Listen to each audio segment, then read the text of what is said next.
right. Hello, everyone. Welcome back to Effing with the Ineffable. I am Zoe.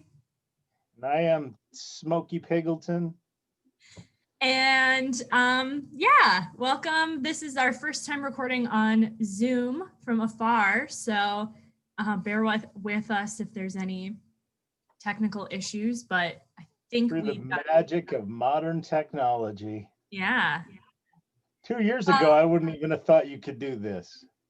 Yeah, well, because I think you can also record maybe with Skype, or at least you can record your screen, but like who used Zoom before the pandemic, you know? I feel like Zoom was a pandemic invention. And at least Zoom was I think Zoom invented the pandemic in order to boost its profitability. Yeah, it certainly benefited them a lot. It's funny, so I get these emails, it's from like Charter, but it's like Chart R without the E at the end. And so I get this like weekly newsletter in my inbox, and they always kind of talk about like news or interesting stories, but it's all through charts. And so it's just like an interesting kind of I'll try to remember to link it below, because I like it. They do a really good job of being very unbiased about things, just presenting numbers, and I like that a lot. But anyway, they've obviously had a lot of information around coronavirus and the pandemic and everything, but they're always talking about Zoom, like the program that we're using right now to record. There's also a company called Zoom. I think it's called like Zoom Technologies or something even, that is like a publicly traded company, and like their stock went way up, but they have nothing to do with like the Zoom record it, like, you know, video interface software, whatever you want to call it.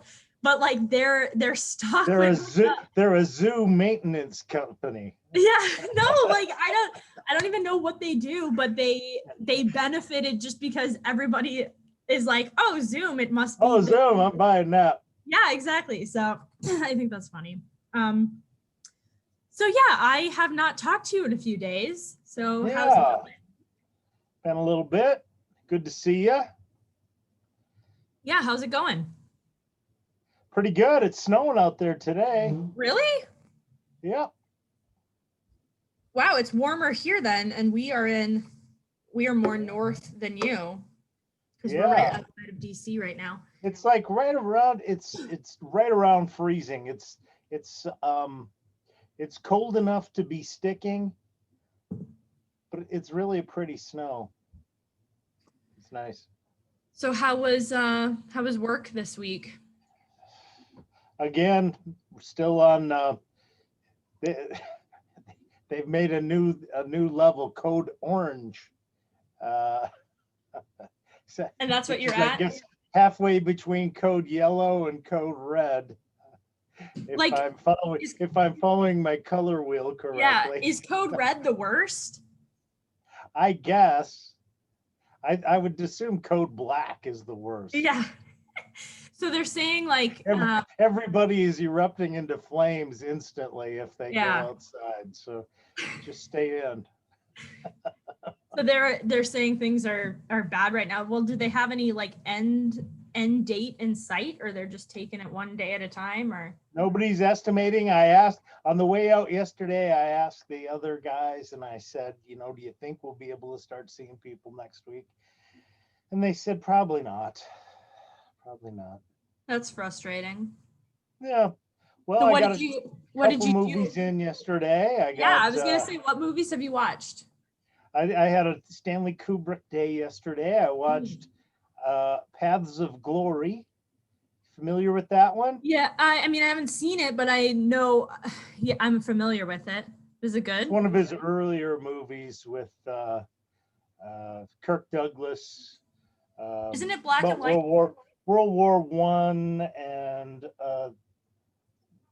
the way that the military handled disappointments, and it was pretty cynical, pretty harsh condemnation of how politics gets in there. And then it's interesting because the follow-up movie I watched was Dr. Strangelove, which is I like that better. That's a very funny movie in ways, but it's also very kind of shocking. And again, it's just kind of shows up the problems of politics and war. There's a general in there who said he quoted Clemenceau. He said 50 years ago, Clemenceau said war should not be left to the generals. War is too important to be left to the generals. And he said, yeah, when he said that, that might have been true, but now war is too important to be left to the politicians. Yeah. So he was kind of talking about where the power should be and all that stuff. Yeah. Which is kind of going to be what our top. Oh, and then I also watched Sunset Boulevard, which was kind of a good movie about the troubles of fleeting fame and celebrity. Yeah. Have you seen that one? Sunset No, Boulevard? I haven't seen any of the movies that you just said. And you also watched The Man Who Shot Liberty Valance or Liberty whatever. Valance. Yeah. Liberty Yeah, you watched Valance. that earlier this week, and you told me about that one. Yeah. Yeah, I haven't seen any of those movies. I'm running out of movies that I can watch on Amazon Prime, so I'm going to take some DVDs in next week. You should be reading books. Yeah, I should. Or learn Thanks for shitting on my week. Learn a new skill or something. Hey, learn how to edit, because you'll be better at it than I am. I don't want to learn how to edit. You just want to watch movies? All right, whatever. So, speaking of how power should be distributed, we were talking about an article that you had turned me on to by one of our favorites, Bishop Robert Barron. Yeah. From the word on, is it the word on fire or the word of fire? Word on fire. Okay. This word is on fire. Oh. So, yeah, we have basically 5 different little articles / topics today, but they're all interrelated. So let's try not to dwell too long on any of them. But yeah, the first one was this Bishop Barron article that I actually read. We're gonna be talking today about kind of the distribution of power as it relates to Catholic social teaching and libertarianism. But we're also going to be talking about briefly the riots that have been going on in DC, and kind of the protest riots, whatever you want to call them. They were riots. I mean, they certainly turned into riots. I have a friend who was actually there. They were thuggery in action. Yeah. So I mean, people died. They yeah, killed a police officer died. I'm not sure how, but yeah, there was. So to be honest with you, this was one of the things that I actually meant to start with. I've decided that this year I've kind of just felt like social media is taking up too much of my time and attention and joy. And so I'm going to cut way back on my social media usage. The consequence of one of those things being, when we started this show, I made a Twitter account for us, and I kind of was trying to be somewhat active on there and talking about not just sharing about when we record episodes, but also sharing news stuff and retweeting stuff that was related to the topics that we were talking about. But Twitter is, I don't think Twitter is necessarily like a completely negative place, but when you're talking about libertarianism and Catholicism, and those are the things you're interested in, you get a lot of news, politics of the day and that kind of stuff. And that is very depressing and saps me of my joy. And I don't want to give that as much time and attention as I was. So I'm still going to share when we upload episodes to YouTube, but I'm going to really try not to like be on there reading news and stuff, because when the riots were going on with the Georgia election and all that stuff, it was just like so much negativity. So all that to say, I haven't read, I obviously know a little bit about the riots. We live right outside of DC. At 3:00 on Friday was, no. What day was the Wednesday? Yeah, Wednesday. 3:00 on Wednesday, I'm sitting at home and I get an emergency alert on my phone saying that there's a citywide curfew. Everybody has to be inside from 6 p.m. until 6 a.m. The only reason, I love how the exceptions to that were if you're a medical person or if you're a media person. Those were the exceptions to it, which I just think is silly. But anyway, so it's, they don't it's want to infringe on the Fourth Estate. Yeah. So anyway, up there. I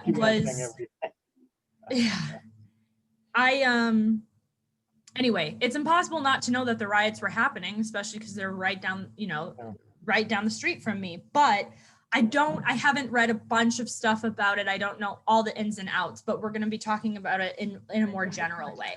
But I tend to be a social media. I just don't even tune in. Yeah. I watch the news if mom has it on or something, but that's it. Yeah. Otherwise, I don't seek out a lot of that stuff. It all trickles down. You get to know the important stuff trickles down to you. And even the unimportant stuff trickles down to you. So it does beg a question: to what extent do we, as responsible citizens, owe a obligation to stay informed about current events, about what's going on now around the world? If you did that, you could become just a ticker tape watcher, just watching the chyrons on the screen roll by and trying to keep you informed of every atrocity that's being perpetrated across the world. And what good does that actually do you? Really, the only value of information is to inform action, responsible action. And when it comes to a riot going on in DC, when I'm living elsewhere, it doesn't affect me. I can't do anything about it. It's obviously something that provokes some emotions, but it doesn't provoke any actions. So really, in a way, it's just not a helpful focus. It's not something that's worthwhile for me to focus on. Yeah. That's part of the serenity to accept the things that I cannot change, and the wisdom to know the difference. I have to realize there's things going on in South Sudan and South Buenos Aires and South Tokyo and everywhere else in South Dakota that I can't do anything about. And those are things that I just got to let go. I hardly know what's going on in my neighborhood unless I take a walk outside.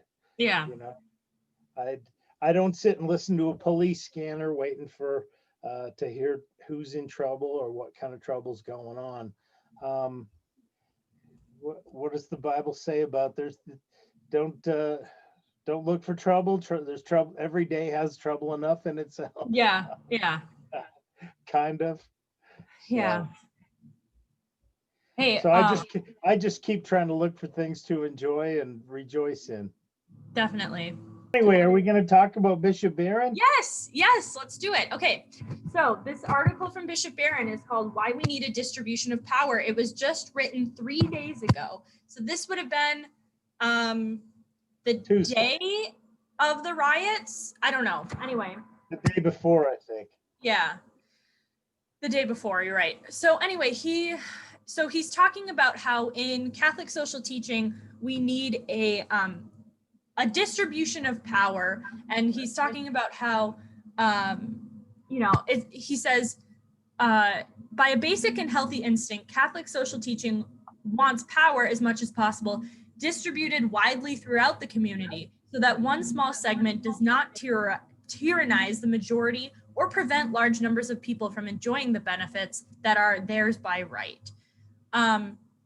He talks about how in the economic order, we have, he talks about like kind of trust busting and how now we're really being challenged these days with like Google, Facebook, Twitter, Amazon, all those kind of huge conglomerations. And I think that would be a good topic to talk about someday, but it's something that, like, frankly, I haven't done enough research into because it scares me, like the amount of power that they have and the amount of information they have on all of us.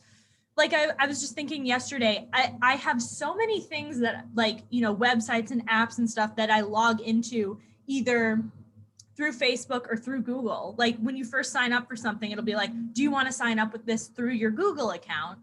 But it's like now Google just has this vast amount of information about me because they know like the apps that I use, they know the websites that I go to. If you have like Alexa, and that's a double-edged sword. They know enough about you to push information at you that they think is going to be pertinent. yeah, But they also know enough about you to manipulate you by pushing information at you that they think is going to be pertinent. yeah. I'm So not one to. They can use it in our benefit, or they Yeah. can use it for their benefit. Yeah. And again, you were talking about that trust busting. Bishop Barron talks about distributive justice. Yep. Which is the equitable allocation of goods within a society. He goes on to say this can take place through direct government intervention, but it can also happen more indirectly through the natural rhythms of the market. Yes. So and obviously that it doesn't necessarily need to be a governmental concern. The market will take care of that stuff. Yeah. Anytime there's a profit to be made through a business model, other people are going to emulate that model and put it into practice for themselves because they want profit. Yeah. I think he talks about how John Paul II was big on talking about how, like obviously Jesus said the poor will always be with us. And that's something that we have to keep. So far he's been right. Yeah. We have to keep that in mind in terms of like, we want to be just to the poor. We don't want, a very small segment of the population to just greedily hold all of the resources so that everybody else starves. But at the same time, like, we don't want that, but if there is that, we want to be part of that. Yeah, we want to be in that top percent. No, but I think this article is I want to be in that number. Yeah. When the money comes rolling in. I appreciate the fact that he takes a very kind of the church in general is against socialism. Like the church, Catholic social teaching says like socialism is really fundamentally anti-Catholic. But at the same time, he's not totally just saying like, yeah, let's all just be like super ruthless, free market people. And even though that's, I think the free market is the best way to make sure that wealth is distributed equally. And I think that allows people to be charitable personally. I don't think that I think charity is a really good thing, but I don't think that government, we've talked about this before, but government charity is never charity. Government charity is an imposition, and it's an obligation. It's not a virtue. It's not a, Yeah. it's not an act of will. It's not an act of love. It's an act Yeah. of obedience to a threat. Yeah. They say we're going to come with guns and take your stuff if you don't give it to us. Yeah. That's kind of a threat. It's a veiled threat, Yeah. thinly veiled. Yeah, very thinly. So he talks You about, can see the AR-15s behind the gauze there. yeah. He talks about the, in the economic realm, distributive justice, but he's also talking about it in the political realm. And he says, like, basically, he's saying we need opposing parties and we need those parties to have a free interchange of dialogue. We can't have one party just tamping down all the rhetoric from the other side. We can't have them just completely, telling everybody what to do all the time and forcing the other side to be quiet, because that's how you get, he says, unchallenged, the ruling conglomerate can impose its will, compel the acceptance of its vision, and eliminate prospective opponents and critics. It's quite obvious that this sort of arrangement obtains in banana republics, communist dictatorships, and oppressive theocracies. But it's also apparent to a lesser degree in local and state governments in our own country. And he talks about how, like, try being a pro-life Republican in California and see if you're going to get in the Senate. Like, it's just not going to happen. And that's kind of a scary thing, but at the same time, I don't know. What do you think about that? I think that's politics in action. I mean, Yeah. He's saying that it's not right that one group should monopolize an area. Well, why not? Maybe that's the will of the people there. If the people don't like that, they'll move, or they'll change. Or enough people will get together and say, we don't want this anymore. Yeah, I think that I actually think that I don't think there's anybody standing by the ballot box saying, how to vote. Yeah. I do think that, people can tend to be like, well, I know a lot of people in this area say, like, if I'm a pro-life voter, well, my vote doesn't count anyway, so what's the point?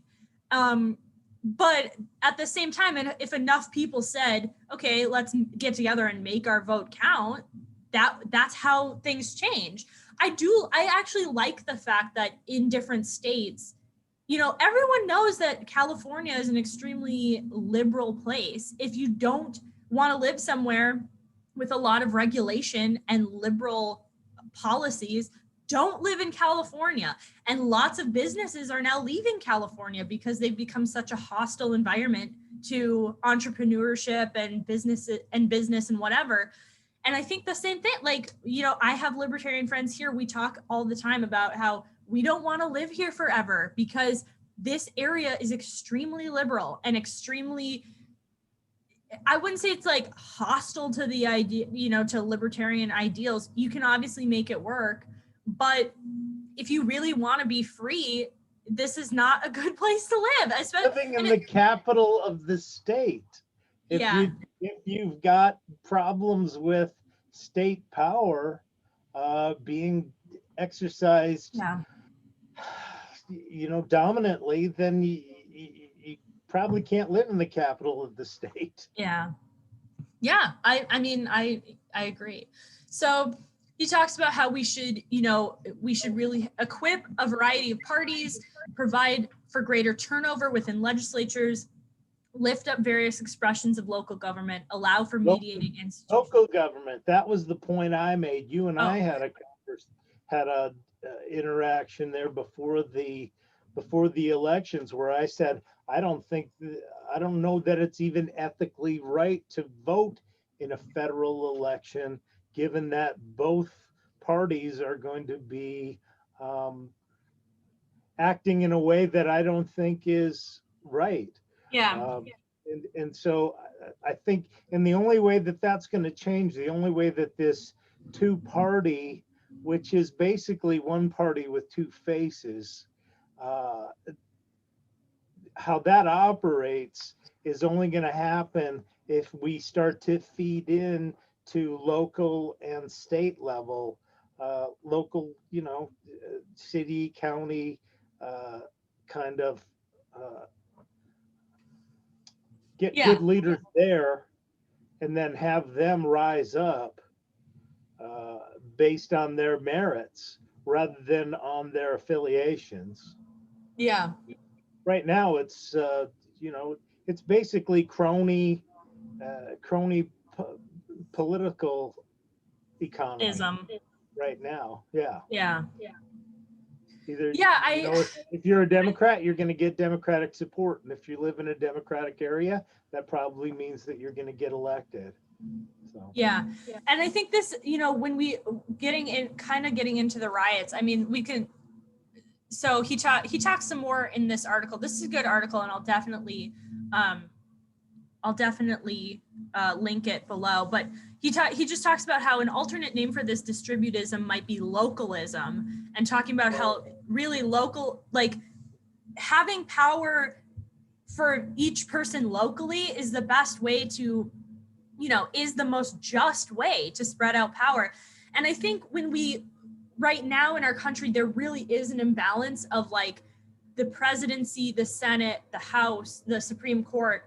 All those places have way too much power over our lives. And think about if we had more power spread out throughout the local communities, the state communities, and then way less into the federal, into our country as a whole, in the federal government, would it matter who the president was?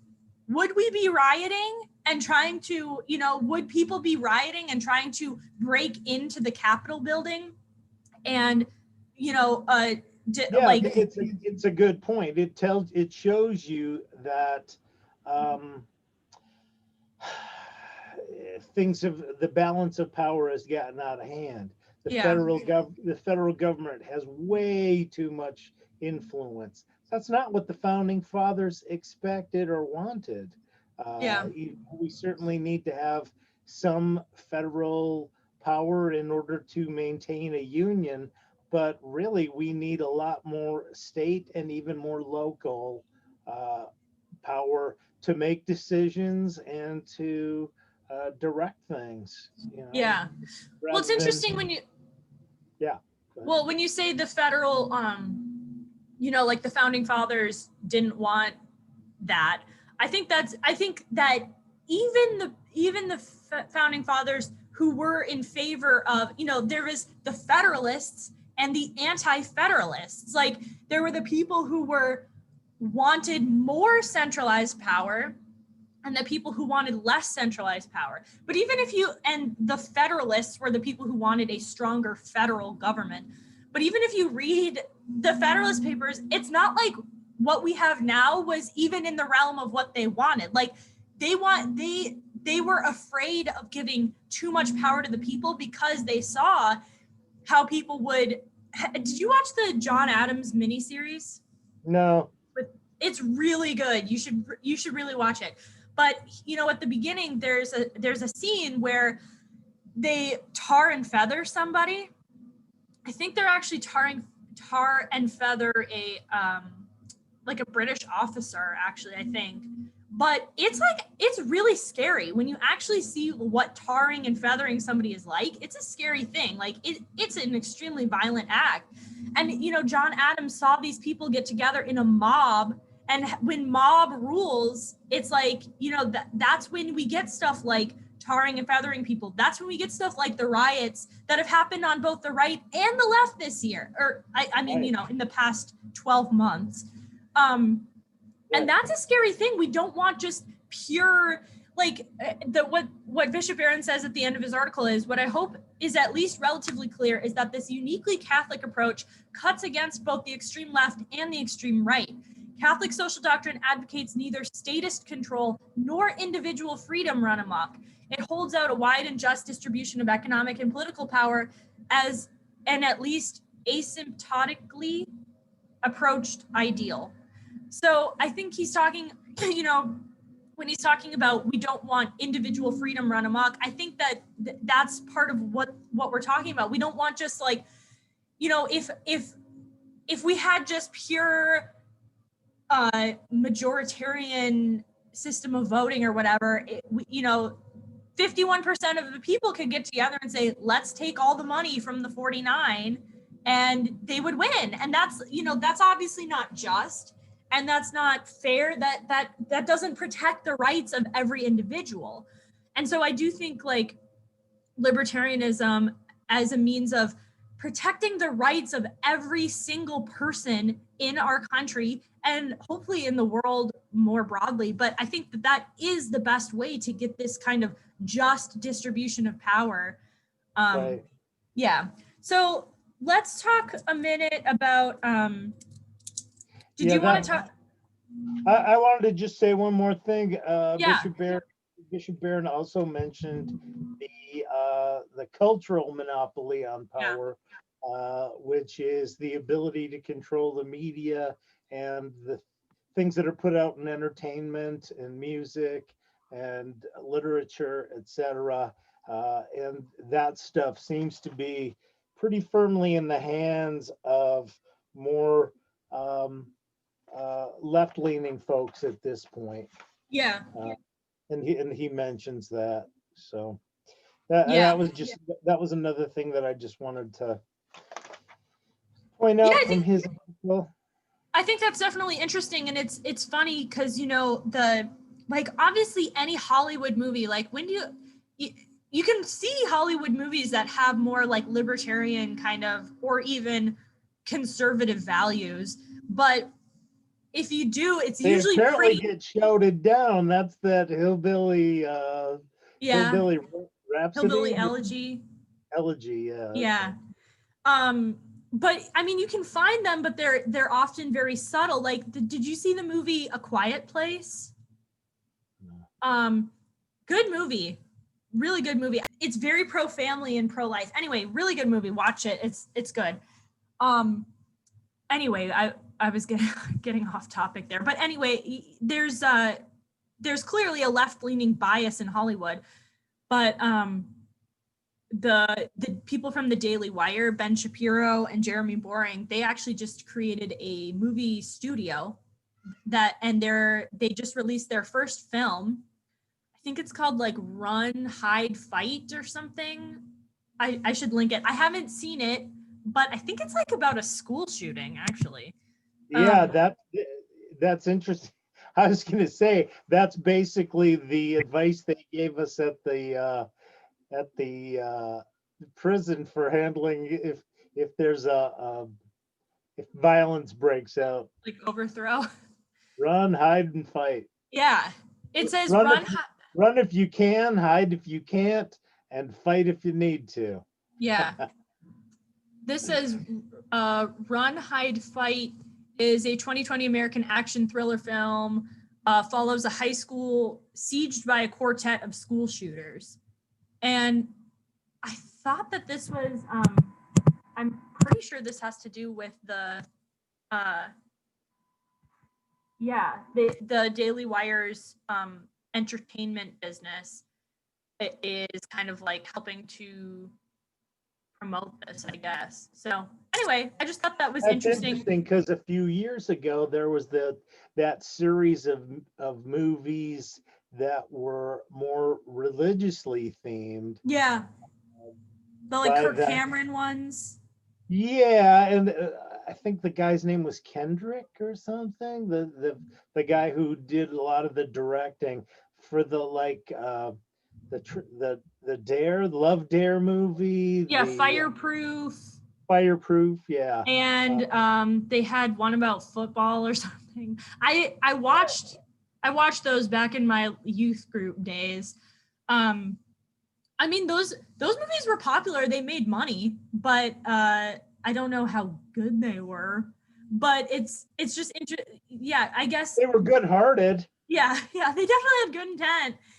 I'm glad that, you know, the Daily Wire I guess the Daily Wire, I actually thought that they had like made this movie, but I guess they bought the distribution rights to it because I guess they're just trying to promote these movies with more of a conservative or right-leaning or libertarian message, which is good. Or at least Yeah, I like, know that, we often listen to Ben Shapiro while we're playing pool, and he's been really high on the idea that, and a lot of folks have been high on the idea that there is too much power in social media to clamp down on information that they don't want people to hear, being able to block certain kind of content. Maybe most famously the New York Post, being basically blocked on what was it, Facebook or Twitter, just before the election when they came out with that Hunter Biden stuff. yeah. And that was all blocked. A month later, that was all news. Yeah. But when the New York Post came out with it, it was slander and libel. Yeah. Sabotaging the democracy. Yeah. Before the election, it was slander and libel. After the election, it was like, "Ooh, did you hear the juice?" Yeah. So anyway, yeah.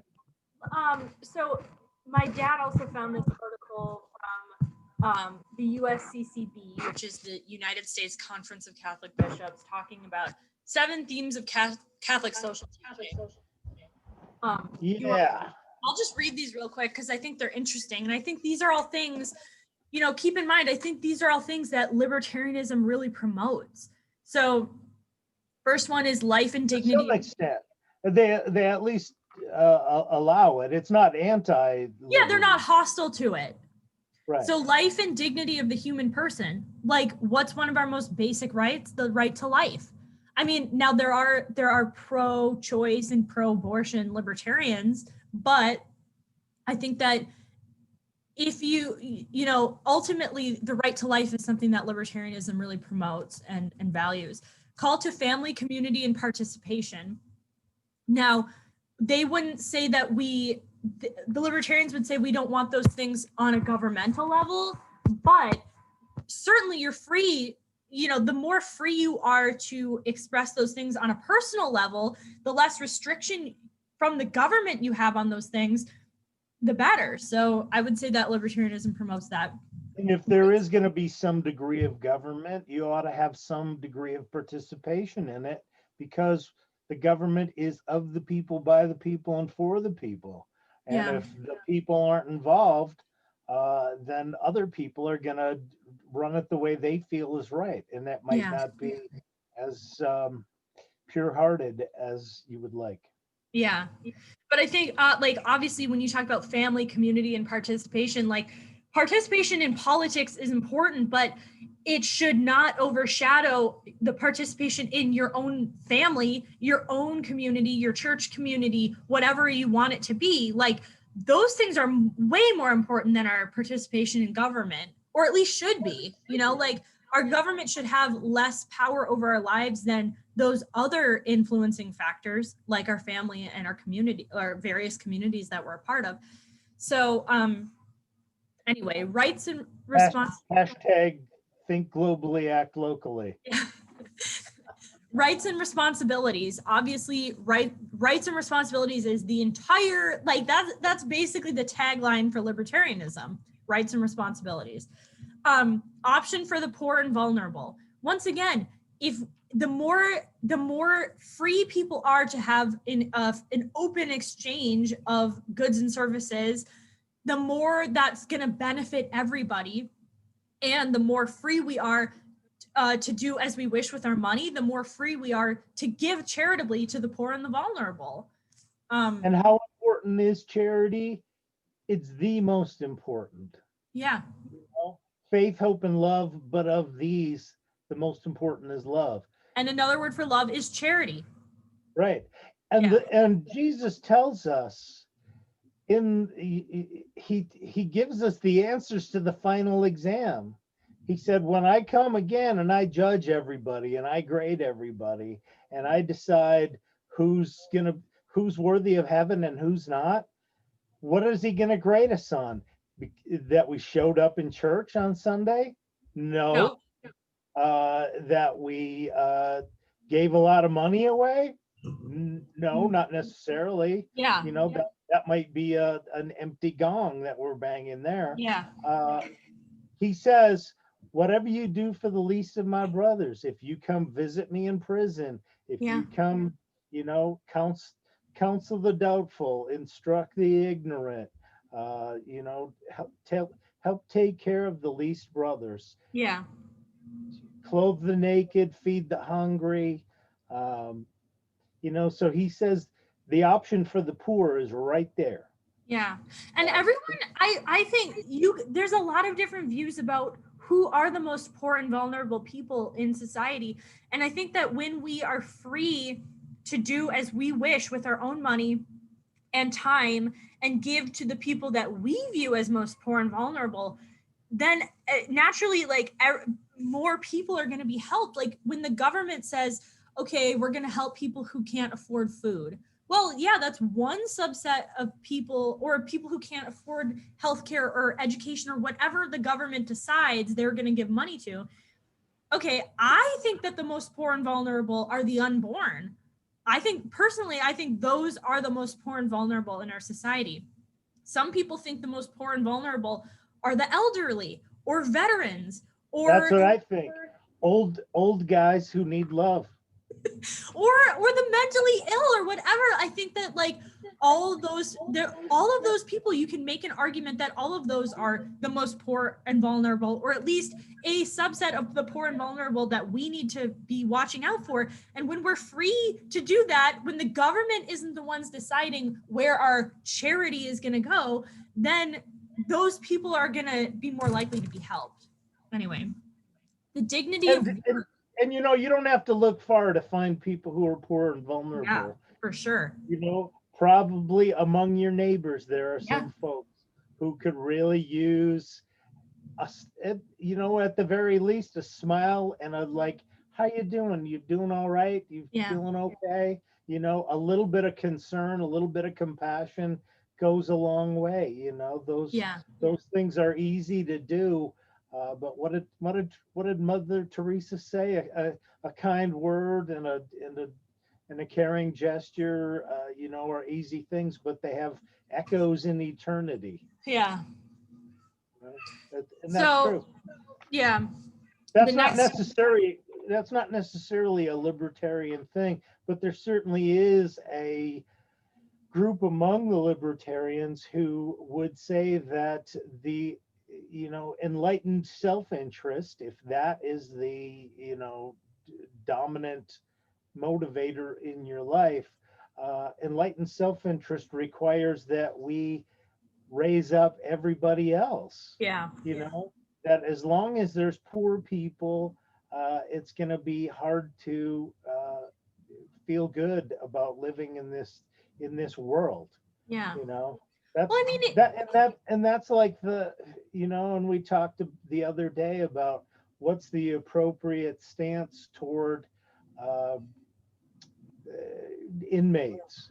Should it be punitive? Should it be corrective? You know, those guys, they've got their reasons. They've got a rap sheet, but they also have a pretty extensive record of adverse childhood experiences and other things that have kind of pushed against their ability to be able to be successful in society and to live in the straight world. So, you know, the more that we can help them out, the better off it's going to be for everybody. So the next principle would be the dignity of work and the rights of workers. Obviously, libertarianism, and they say the economy must serve people, not the other way around. Work is more than a way to make a living. It's a form of continuing participation in God's creation.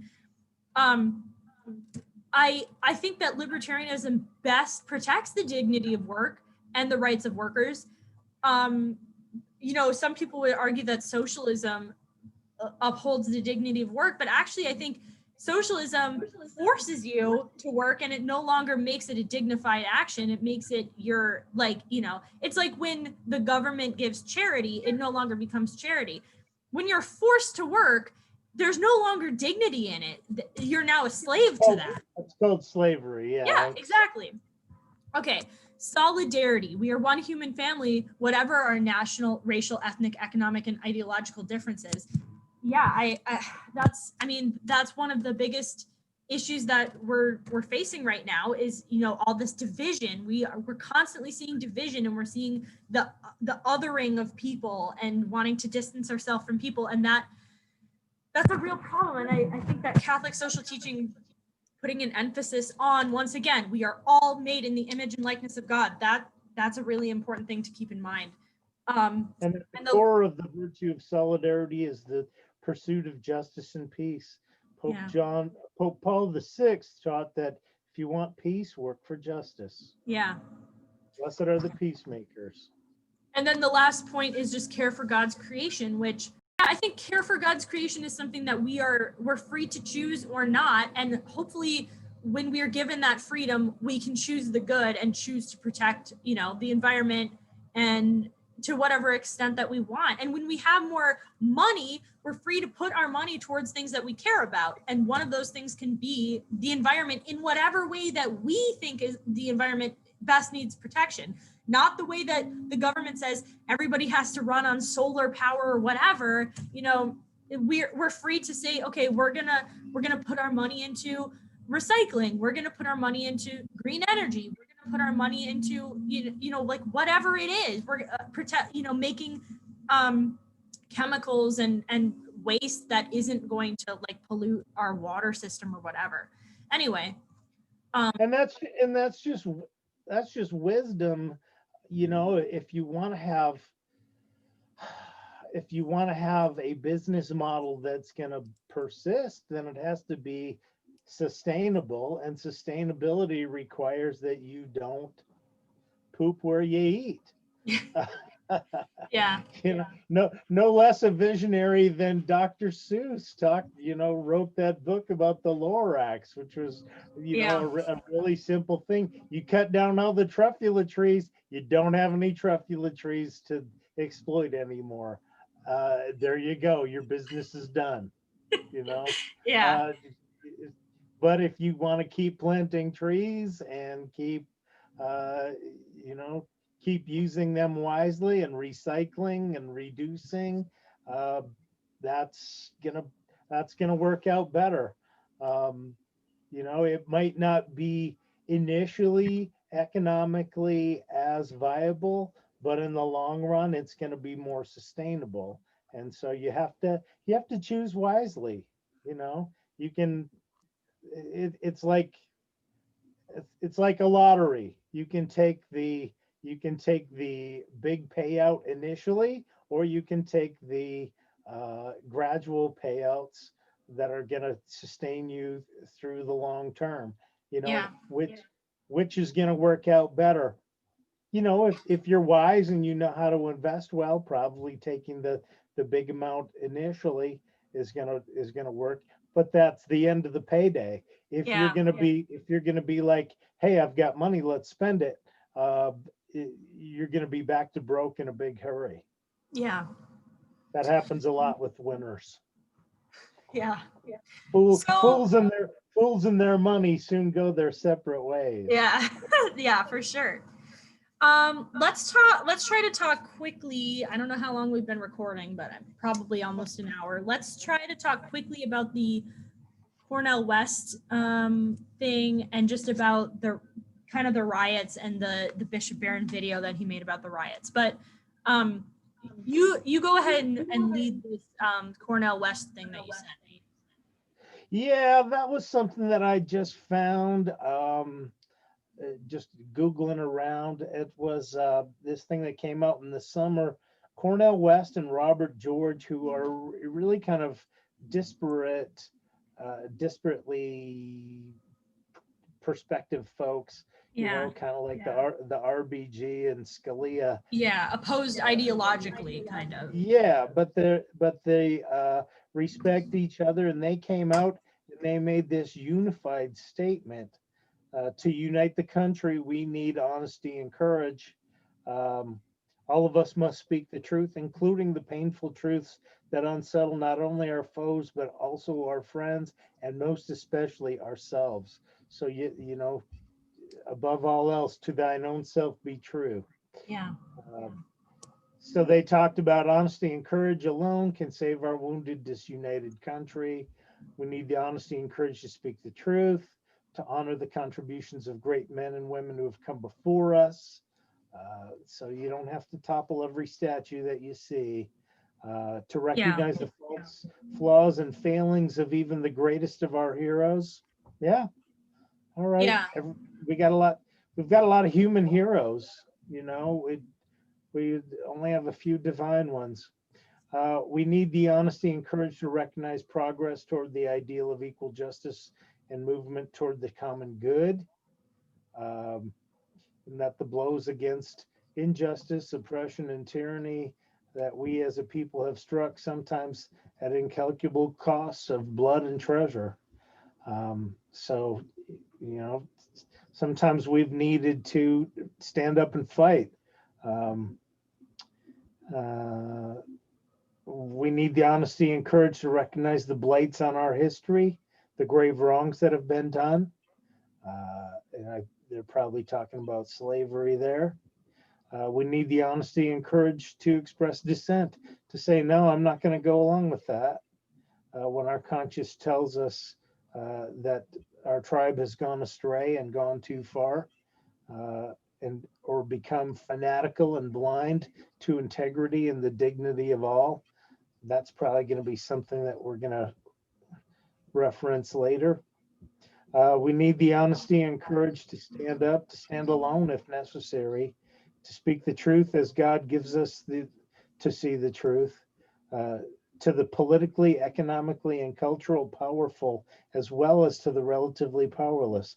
It's interesting that they use that same tripartite division that Bishop Barron used, political, economical, and cultural.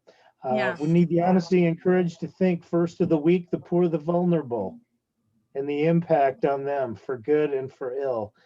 So basically, this is kind of a reiteration of the Catholic social teaching. Yeah, and it's interesting because this is obviously coming from two people who, well, I mean, I guess I don't know that either of them aren't Catholic, but obviously they're not Catholic leaders. They're both professors at different, high-ranking institutions. Right, the political scientists more than.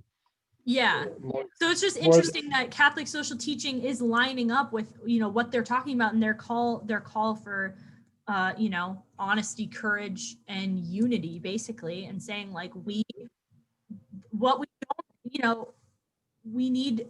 have a lot of division right now, and what we need is to remember that, like, essentially we are united under this country under the same principles, which are like freedom and liberty and the protection of rights and all that stuff. Like that's what we, I kind of hate when politicians are like, now is the time for unity. It's like, well, what does that even mean? Like unity under your platform? Like, now's the time for you to agree with me. Yeah, exactly. Like I hate that. I think it's just so empty. But like, I think that this article does a good job of talking about how, like, they say they finish it off by saying honesty and courage could finally give this nation under God the blessing for which Harriet Tubman struggled and sacrificed, and Abraham Lincoln prayed and acted, a new birth of freedom. To our leaders and to all our fellow citizens, we say with all our hearts, as two dear brothers and friends, let us rededicate ourselves to these virtues and let us not fail in fidelity to them. Like, if we're actually being unified under, our founding principles and things that matter, that's a good thing. And that call is obviously a good thing. And it's not just the empty call for unity or whatever. So unity does not mean, and these guys point out, and they live out the truth that unity does not mean that we are going to agree about everything and that we're going to agree about every plan of action that needs to be taken. But it does mean that we are going to respect one another, and we are going to Um, you know, spend twice as much time listening as we are talking. Yeah. Yeah. So let's end this by quickly talking about kind of like the riots that have been going on. Bishop Barron released a video, which I'll link below. It's a really short video. I think it's like 3 minutes. He talks about how, you know, he said, you know, I've been watching these riots and they're appalling and all this stuff, and how he put it in a way that made me think about, because in my libertarian heart, I kind of feel like, well, these people feel like an injustice is being done, or maybe they do. Maybe they're just looking for a way to cause problems. I don't know. I don't know what their motivations are. I think some people genuinely feel like this election maybe was fraudulent. We don't know what's going on. We can't trust our governmental system. Let's burn the whole thing down. You know, I have a friend who lives here. That's the danger of feelings. Well, feelings, feelings come and go. Feelings change. Feelings fluctuate. There's a lot of things that I feel these days that maybe I didn't feel when I was 5 years old. And there's a lot of things that I felt when I was 5 years old that I probably don't feel these days. Feelings change. Yeah. Reasons and dignity and proper conduct, those things don't change much. Yeah. And what happened the other day, regardless of the intentions, that's like saying, well, it's okay for people to riot and loot as long as they're doing it in the name of George Floyd. And I'm not saying, yeah. It's okay for people to riot and loot as long as they're doing it in the name of voting reform or whatever. I know. It's not okay. It's not okay. Yeah. Doesn't matter who does it. A thug is a thug. Yes. Doesn't matter what their reason is. Yes. It's still sin. You know, to act virtuously requires not only good intention but good action. Yeah. You have to have right action and right mindset. Yeah. I agree that, like, if you're being violent against people, that's not the answer. Like, violence is not the answer. It's not okay to destroy and steal property, whether you're stealing a TV in Minnesota after George Floyd was killed, because you think, once again, you think and feel that it was because of a racist action when you don't know if it was because of a racist action or not. Or even if it was, that's not the appropriate response. Yes, I know. But even so, I'm saying Two wrongs never make a right. Yes. Whether you're rioting But and looting. Three lefts do.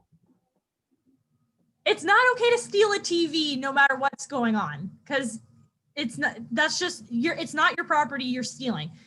That's wrong. That's fundamentally wrong.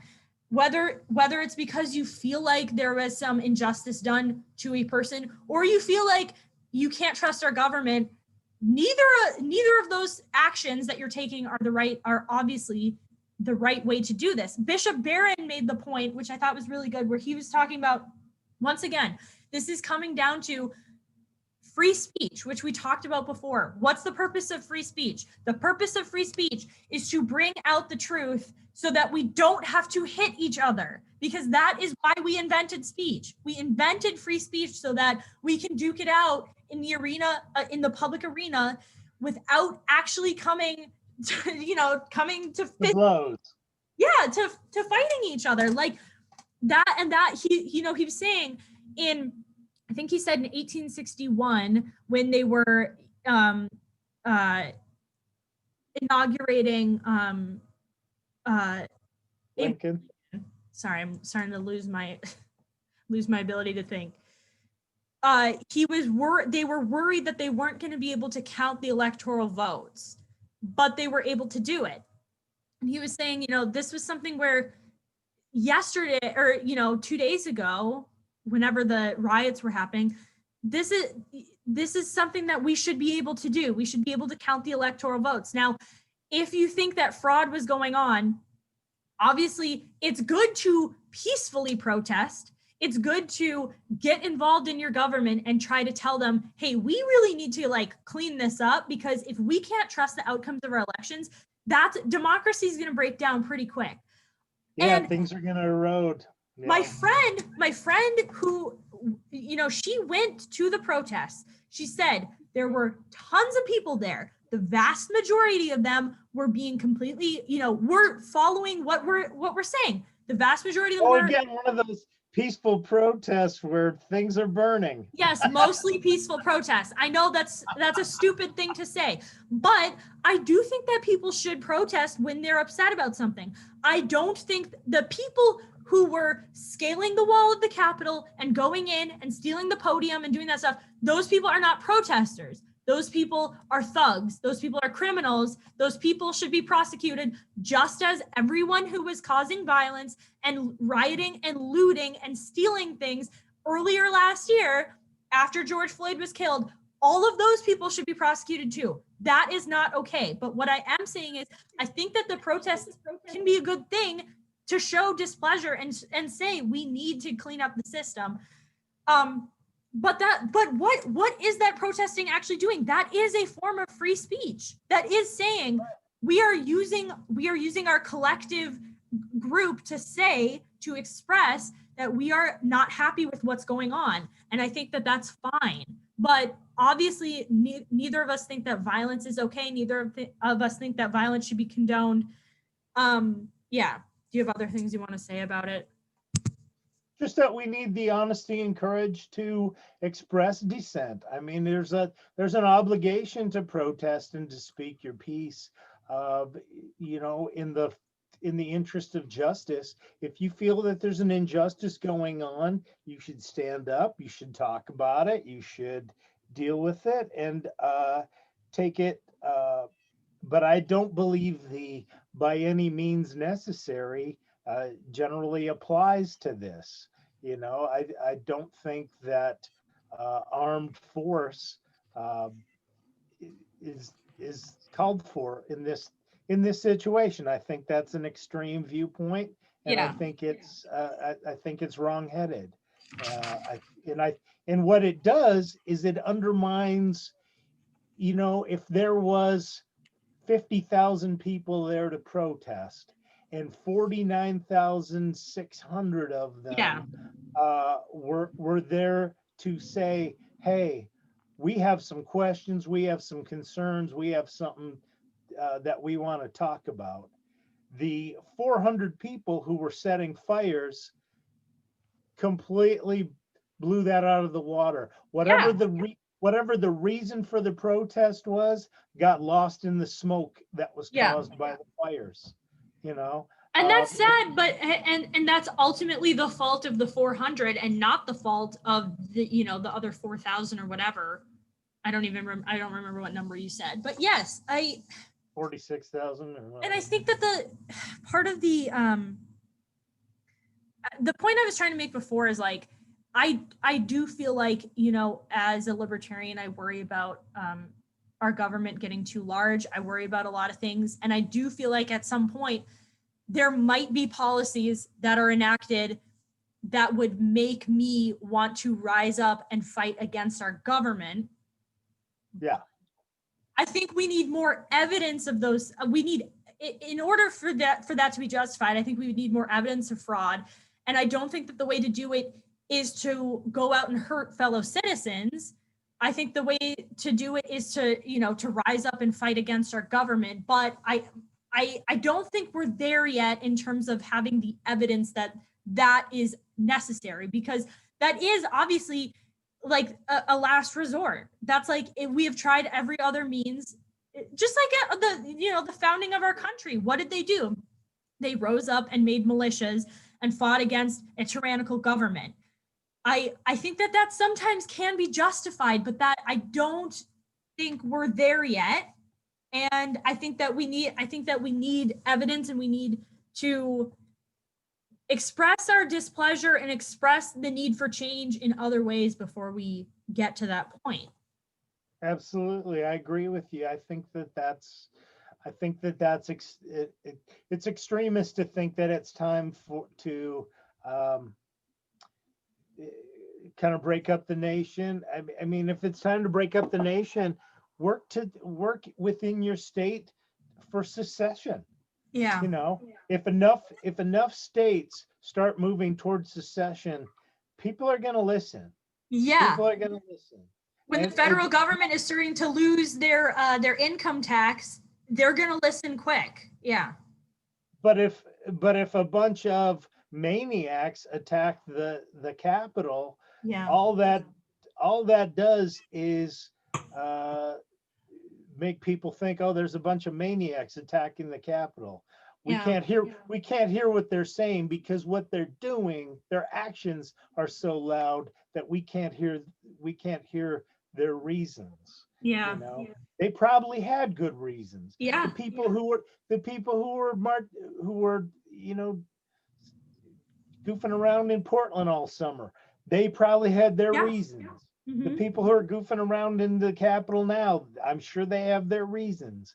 Yeah. Their reasons aren't being articulated very well, because they're clouding their reasons with way too much passion and way too little strategy. It's just not it's not an effective strategy. Yeah. And I mean, it's really hard, because it's like my friend who is, so my friend actually became a libertarian in 2020.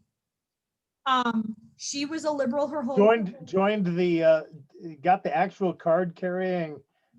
I don't know about that, but she's like hardcore libertarian now. Who's the authority that gives out the cards for libertarianism? I don't know. Is it like Ron Paul or something? I don't think there is one. If you say you are, you are. Exactly. It's kind of like a new gender. It's like I've just decided I'm a hobbit. Yeah. You know. Let's not even go down that road. But yes, so my friend, like, you know, she was protesting yesterday because her biggest issue, and this was what made her libertarian, is medical freedom. She is worried about mandate, you know, if Biden becomes president, which, I mean, he's going to.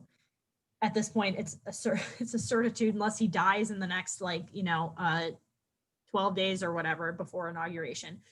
They're worried.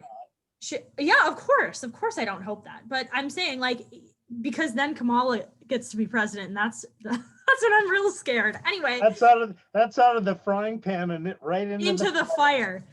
Anyway, you know, she was there protesting for medical freedom, because she's worried if Biden gets in, there's going to be national mask mandates, there's going to be national vaccination campaigns saying that you have to be vaccinated to participate in society, all this stuff. She's really worried about that. And that's a legitimate concern. That's a legitimate thing to be protesting about. Now, everybody who is there protesting for her, you know, they were like technically kind of a separate protest. All the people who were there for medical freedom were peaceful. They were expressing their concerns, but they were there, they were being peaceful. And that is a good thing to do. And like, that is obviously legitimate. And I think that the evidence that is something that we need to be worried about is actually pretty high. What would be a better way to go about this than storming the Capitol? Writing to your Congress people? I mean, I don't know. That's kind of they're supposed to be our representatives of the concerns that we have. And so I suppose that's probably the appropriate way to go about it. You know, writing letters to the editor, making Zoom videos, whatever, you know, utilizing the culture, utilizing whatever is a more appropriate way of articulating your concerns than, throwing rocks and bottles. Yeah. And participating in your local government. Like, how many people go to, their cities, city council meetings and express the desire for change. Like, way more people are just going on Twitter and spouting off about stuff, or, you know, going and breaking in and stealing TVs or storming the Capitol than people who are actually wanting to participate in like the very slow moving, very frustrating, messy process of like actually participating in local government, or run for office, run for mayor, run for city council person, like try to effectuate actual change. Obviously it's really, and like, you know, it's like the 3-part thing again that we're getting back to. There's 3 ways to have power: economic, or, you know, at least 3 ways to have power that we're talking about: economic, political, and cultural. We need to get together and say culturally, loudly, we don't want mask mandates. We don't want vaccination mandates, or whatever it is. We want the police we want police abuse to stop. We want the police unions to stop protecting bad cops, because it's making the entire institution rotten. It's making the whole thing bad. Whatever your platform is, we need to, you know, we can't just say we want to create violence and like, screw it, we're just gonna, you know, hurt people to get our way. We're not going to take it anymore. We don't know what it is, but we're not taking it. Yeah. Anyway, I think we've gone way too long on this. It's a really complicated topic. And I think that, you know, I do, as a libertarian, obviously think that sometimes the need for revolution is real, but I really want to, you know, I am somebody who, I don't think the NAP is perfect, the non-aggression principle, but I think that it's important. And I think that when we're aggressing against people, when people are getting shot in the, you know, when people are stealing things, that's a way to discredit yourself instantly. And I think that we need to really think seriously about that. And it's just so, it really is hard, but I ultimately think free speech is the best way to effectuate change. I think that's, you know, like when there, how did people change? I don't know. I'm kind of rambling now, but I feel like slavery was obviously a huge evil in our country. And how did we change that? Now, obviously, yes, we had the Civil War, which was violence. Decades of abolitionists pushed. Yes. Pushed. And it was a culmination of the decades of the push for change. And it was also, once again, what you were talking about. We only had the war when we started to have secession, right? When the states started to secede, when they said, we feel so strongly about this, we are not going to be a part of your country anymore. That's how we get change effectuated. That's how we say, when we push and push and push enough to say, we are not going to stand for this anymore, we are going to secede from the United States unless you can change, then there may be that may be the time for rising up and making a militia. But I think that we're not going to have a chance to fight against the government anyway, unless enough people actually get together and make a unified effort.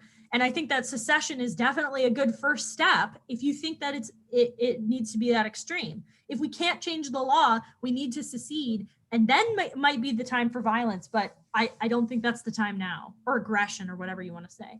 You remember our former deacon? He famously said, I believe in the sanctity of marriage.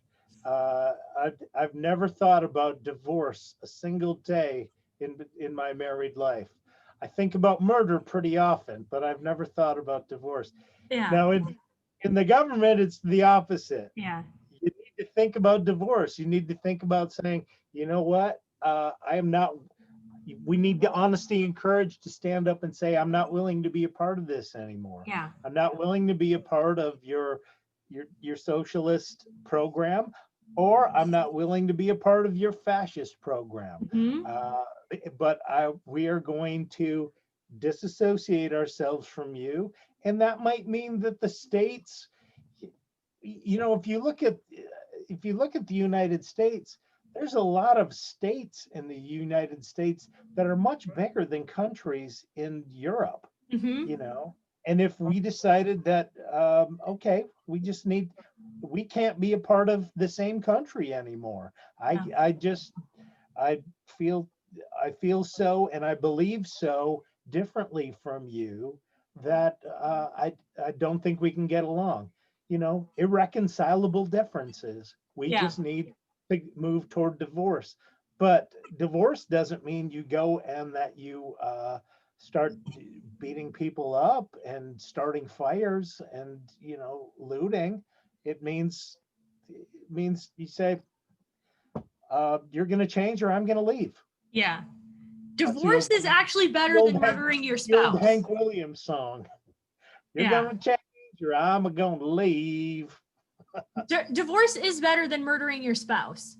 Like even in the context of like a religious vow of marriage where you don't believe that, you know, divorce is a, like, I think C.S. Lewis puts it in Mere Christianity. He says that like divorce in the Christian eyes is literally like cutting apart a human body.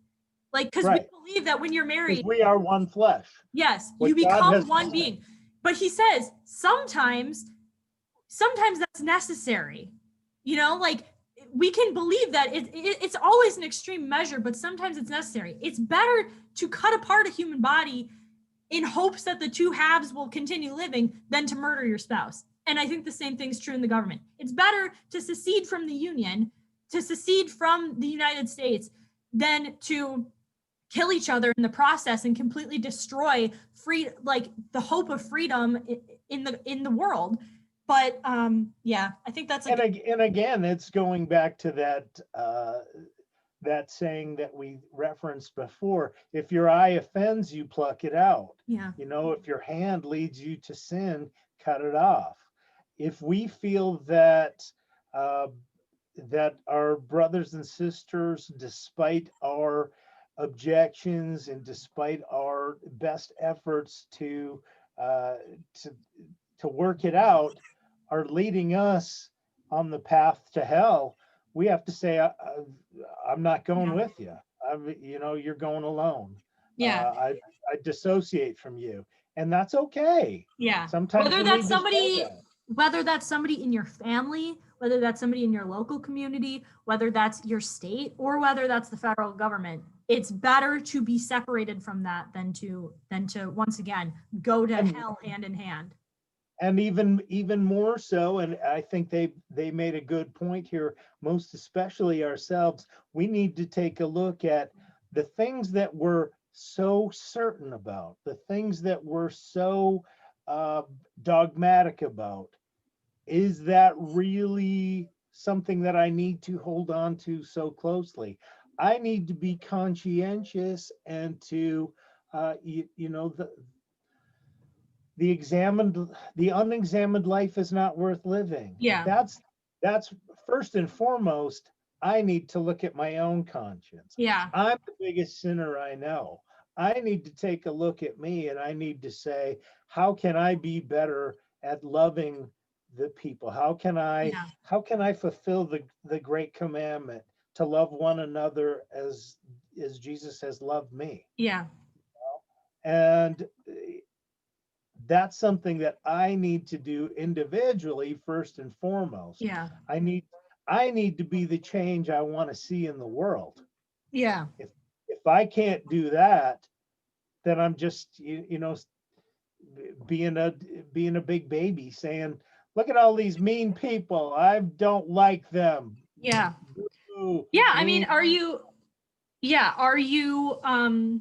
expressing your displeasure and protesting because you love Trump and you want him to be the president? Or are you doing it because you feel like there's actually something that needs to be addressed? I mean, if you're just doing it because I love Trump, he's my president, like obviously he lost the election. As far as we can tell, he lost the election legitimately. Now, if you say I have some genuine questions about whether he actually lost the election, that's a different issue. But yes, we need to examine And like, like the riots that happened last summer, are we rioting and looting because we are just angry and we feel like there's been injustice and we want to have a TV, so we're going to steal a TV? Or are we actually saying these are the policies that we're actually proposing, not just saying we need to get rid of the police and send in trained social services workers to go in and which As is a like, social worker, I'd like to yes, be issued a bulletproof vest. yeah, which is obviously just absurd. I want a juggernaut suit. I want one of those Hurt Locker suits, those bomb diffusing suits. That's just not, I mean, that's just silly. That's just like being a child. That's demanding something that's absurd. But are you saying, once again, there are legitimate things to say. Do we want police reform? Yes. Do we want police union reform? Yes. We are all in agreement with that. But we want voting reform. Yes. Yes. Do we want more transparency on the results of voting? Yes. Do we want more accountability? Yes. Do we want more equitable distribution of power? Yes to all that. But we need to evaluate, are we doing these things for the right reasons? And what's the best and proper way to respect the sanctity and dignity of all human life and not aggress and harm other people and still try to effectuate change? Okay. So what's the proper path that what do the Buddhists talk about? That you need to have right reason, you need to have right action. Yeah, I think it's like the sevenfold path or something. Yeah. Anyway. Like the seven aspects of Catholic social teaching. Yeah. They probably dovetail pretty well. Probably. Yeah. Along with the honesty and courage stuff from Cornel West and Robert George. Yeah, truth is truth, and truth is gonna always, truth are going to be recognized universally. There are some things that are just true to human nature, whether the Catholic Church recognizes it or the Buddhists recognize it or Cornel West and Robert George or whatever his name is recognize it. Those things are going to be true regardless.